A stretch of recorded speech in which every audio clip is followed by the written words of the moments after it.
Assalamualaikum warahmatullahi wabarakatuh. Alhamdulillahirabbil alamin. Assalatu wassalamu ala asyrafil anbiya'i wal mursalin sayyidina Muhammad wa ala alihi wa sahbihi ajmain. Perkenalkan, nama saya Alfisyah, NPM 224117157. Saya adalah mahasiswa Sekolah Tinggi Agama Islam Al-Jami Banjarmasin, program studi pendidikan agama Islam. Dalam kesempatan ini, saya akan mempresentasikan suatu artikel ilmiah yang saya susun berjudul "Manfaat Mempelajari Ilmu Al-Quran Ditinjau dari Aspek Spiritualitas dan Sosial Kemasyarakatan". Sebelumnya, saya ucapkan terima kasih banyak kepada dosen pengampu mata kuliah Ulumul Quran, yaitu Bapak Haji Muhlis MPDI, yang telah membimbing saya dalam menyelesaikan artikel ilmiah ini. Baiklah, saya akan mempresentasikan artikel ilmiah saya. Masyarakat modern menghadapi tantangan seperti materialisme dan sekularisasi yang sering berujung pada kekosongan batin, kecemasan atau krisis spiritual, serta konflik dan ketidakadilan atau disintegrasi sosial. Al-Quran adalah petunjuk hidup atau hudan dan pembeda atau furqan bagi umat Islam. Namun, pemahaman yang dangkal atau parsial terhadap Al-Quran menjadi salah satu akar masalah ini. Untuk memahami Al-Quran secara akurat dan komprehensif, kita memerlukan kunci metodologis. Kunci itu adalah ilmu Al-Quran atau ulumul Quran.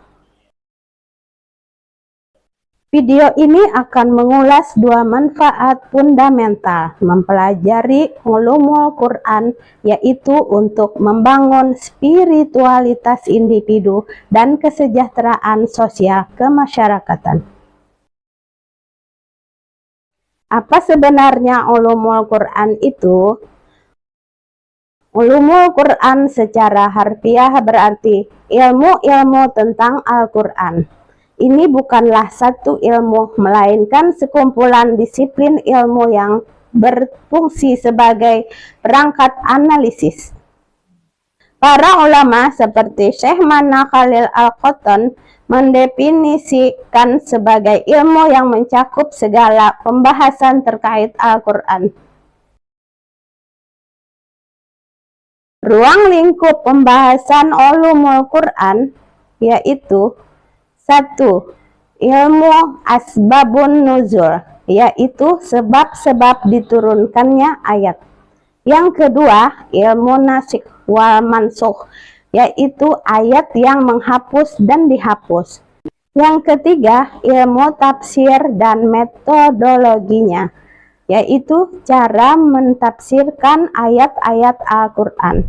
Yang keempat, ilmu maki wa madani, ilmu qiraat dan lain-lain.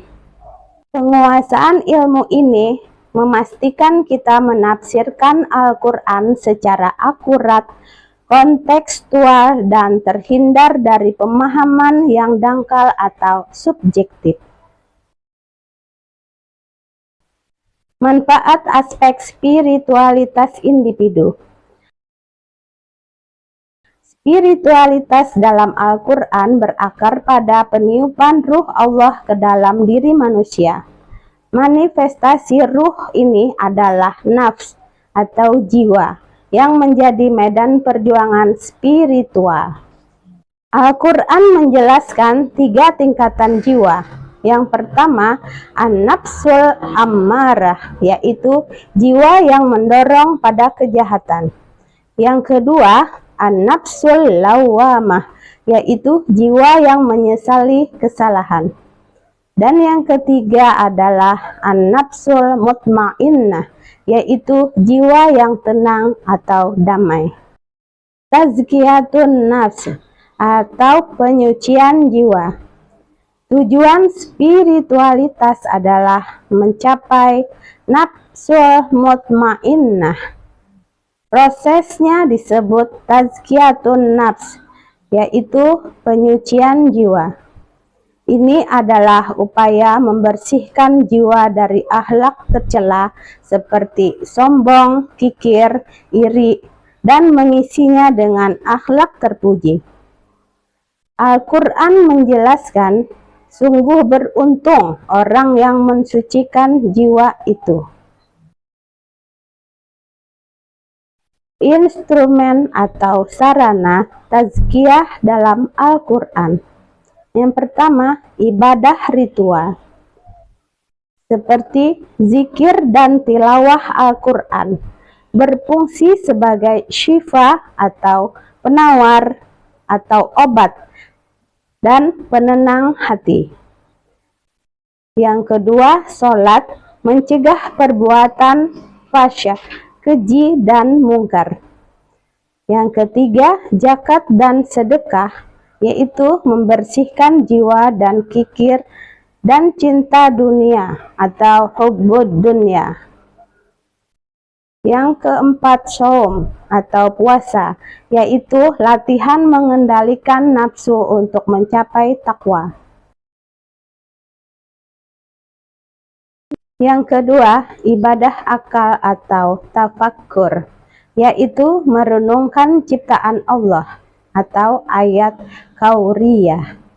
Ini menyucikan akal dari kelalaian atau ghaflah dan menyucikan jiwa dari kesombongan. Hasil akhir spiritualitas yaitu yang pertama, al-qalbun salim atau hati yang bersih. Aset satu-satunya yang berguna di akhirat, hati yang selamat dan syirik dari penyakit hati lainnya. Kesadaran sebagai khalifah spiritualitas Quran bersifat aktif, bukan pasif. Ia menguatkan peran manusia sebagai khalifah atau pengelola di bumi untuk menebar keadilan dan rahmat, bukan kerusakan. Manfaat aspek sosial kemasyarakatan. Pemahaman kontekstual melalui ulumul Quran menunjukkan bahwa Al-Quran membangun masyarakat di atas nilai universal, bukan ras atau etnis. Fondasi utama Tauhid. Tauhid bukan hanya keyakinan, tapi fondasi sosiologis. Ia melahirkan prinsip kesetaraan semua manusia setara sebagai hamba Allah, menolak stratifikasi sosial. Pilar-pilar masyarakat Qurani. Yang pertama, keadilan atau al-adalah, yaitu pilar utama yang bersifat mutlak, mencakup keadilan hukum, sosial, ekonomi, distribusi kekayaan yang adil, dan gender. Kedua, persaudaraan atau ukhuwah, yaitu pengikat solidaritas sosial, mencakup ukhuwah Islamiyah, yaitu seiman, dan ukhuwah insaniyah, yaitu kemanusiaan untuk saling mengenali atau ta'aruf. Yang ketiga adalah musyawarah atau syura, yaitu mekanisme pengambilan keputusan kolektif. Ini adalah antitesis dari tirani dan otokrasi. Yang keempat, kontrol sosial, yaitu prinsip amar ma'ruf nahi mungkar, atau mengajak pada kebaikan, mencegah keburukan. Ini menciptakan masyarakat yang proaktif dan tidak apatis. Penutup. Pada akhirnya, penguasaan ulumul Quran adalah persyaratan bagi kemajuan peradaban dan solusi fundamental atas krisis spiritual dan sosial yang kita hadapi saat ini. Sekian dari saya, mohon maaf kalau ada kesalahan. Wabillahi taufik wal hidayah. Assalamualaikum warahmatullahi wabarakatuh.